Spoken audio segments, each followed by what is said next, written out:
tapi di luar negeri, di Eropa dan negara-negara lainnya. Selamat menyaksikan.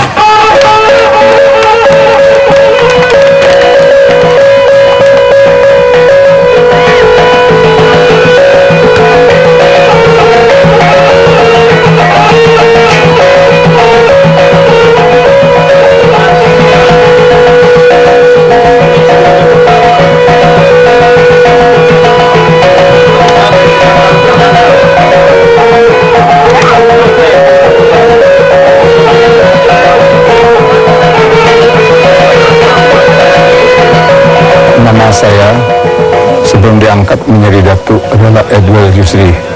Setelah saya dilewakan jadi penghulu, saya bergelar Edwel Datuk Rajo Gampoalam. Saya berasal dari dari Agam, tepatnya yaitu Desa Ampekoto, Balingka, Sumatera Barat. Dan saya dipercaya menjadi kepala kaum sebagai datuk. Datuk itu adalah membawahi kaumnya, yang mana gelar sako yang diberikan ke saya adalah Edwel Datuk Rajo Gampoalam.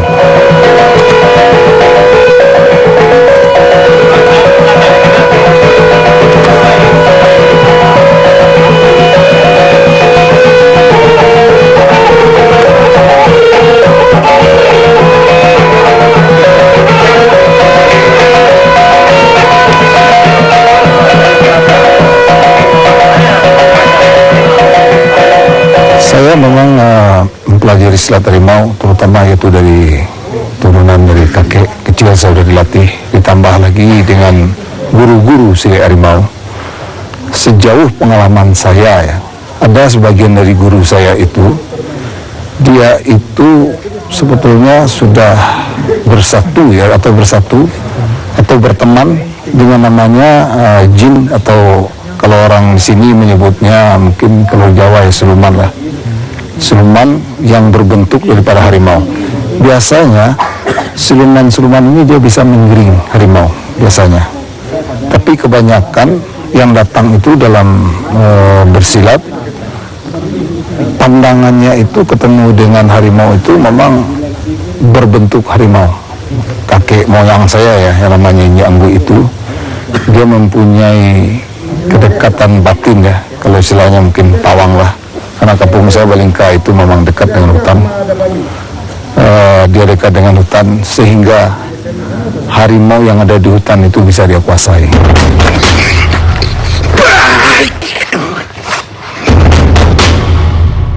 Yang konon ceritanya saya tidak tahu, saya cuma dapat cerita itu dari nenek. Dia itu bisa memanggil harimau itu, dan harimau itu kadang-kadang dia tunggang. Kalau kata nenek, harimau itu memang sampai 8. Dia sering bercanda dengan harimau, sehingga kadang-kadang jurus-jurus silatnya itu memang terinspirasi dari gerakan-gerakan harimau. Karena seperti contoh apa yang saya lakukan, langkah-langkah itu sebetulnya adalah langkah harimau. Tetapi bagi saya, langkah-langkah yang saya demoin itu adalah langkah yang sudah bisa, artinya sudah bisa diprogram.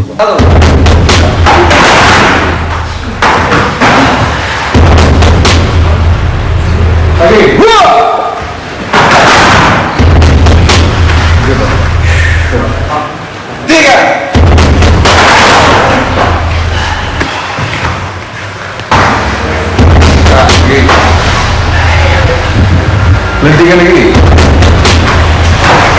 Iya.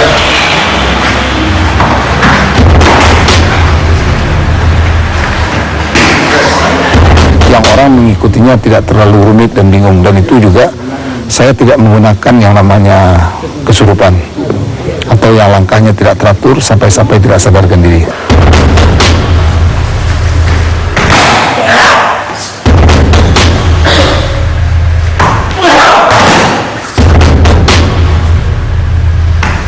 Harimau ini sebetulnya adalah lambang kewibawaan kami, karena kami sebagai orang Agam, kalau diurut sejarah bisa tidak perlu nerangin lagi, karena ada yang dua, yang tiga, salah satunya Agam. Agam itu melambangkan karakteristik orang Minangkabau yang identik dengan harimau.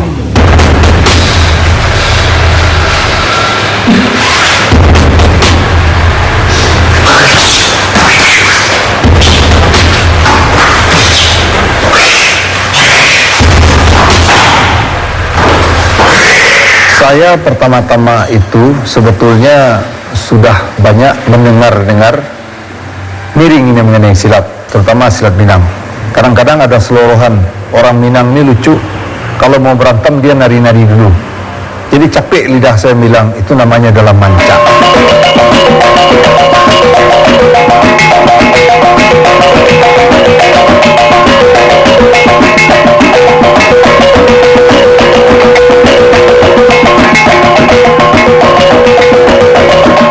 Kalau yang sile itu tidak indah dilihat.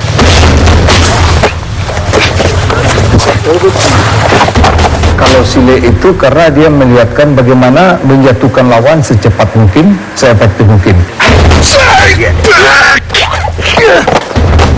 Misalnya di harimau diajarkan mematah, memukul daerah kemaluan, menghantam daerah kuping, mata, dan memutar kepala. Saya dulu kalau berguru di Minangkabau itu dimanapun boleh, tidak ada masalah. Nah, saya juga memperkenalkan bela diri itu sama. Saya perkenalkan silat harimau, tidak memandang lagi di sini suku bangsa. Dalam keyakinan saya, silat harimau ini bukan hanya milik orang Minang, tetapi milik seluruh orang di dunia ini.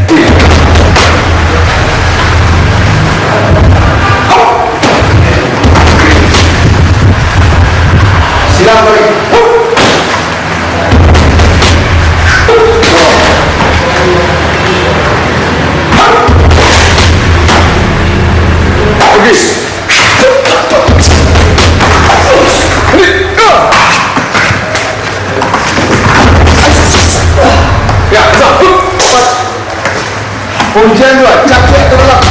Dan itu ada rombongan dari Amerika, ada rombongan Austria, ada juga rombongan dari Jerman, ada juga rombongan dari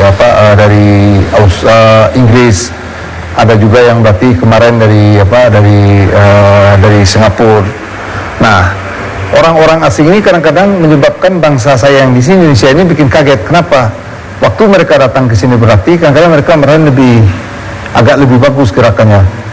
Sudah dengan badan pola yang tinggi, tapi lentingan-lentingannya bagus. 1, 2, 3, 4, 5, 6, 7, 8. 1, 2, 3, 4, 5, 6, 7, 8.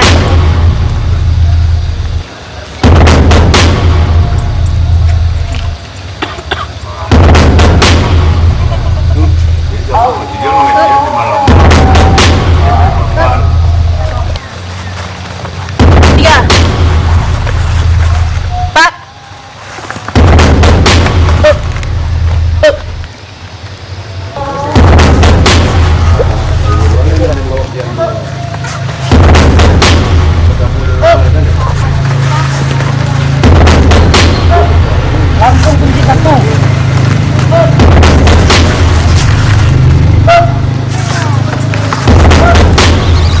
Dan ini malah buat saya buat memicu bangsa saya sendiri. Karena saya bilang, kalau tidak rajin kamu berarti suatu saat silat ini populer. Tetapi pelatih-pelatihnya adalah bangsa asing. Yang rambutnya pirang, yang orangnya tinggi, warna kulitnya putih. Jangan disalahkan, karena mereka nanti yang menguasai. Dengan ekstrak biji kopi yang memberikan energi,